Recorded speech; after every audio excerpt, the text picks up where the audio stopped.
好啦，今日咧就係呢個2025年嘅1月18日啦。我相信都唔少人即係觀望啦，或者甚至乎有參加啦。呢個香港沙灘馬拉松啦。我媽媽咧自己亦都有參與啦。咁咧就令到我諗起啊，其實馬拉松呢樣嘢咧個由來啦。我諗差唔多有成2000幾年前啦，因為呢件事咧。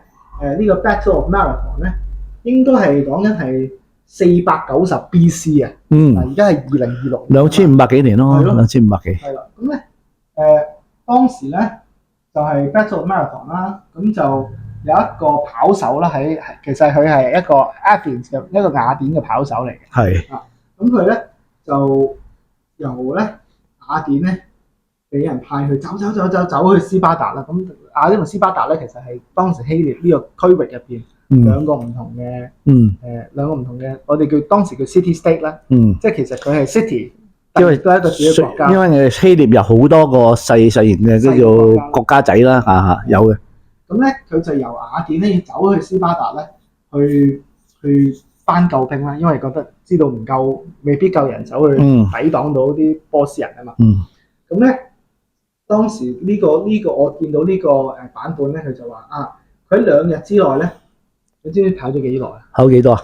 跑咗240 km 啊！240公里2日，哇，幾犀利嘅喎！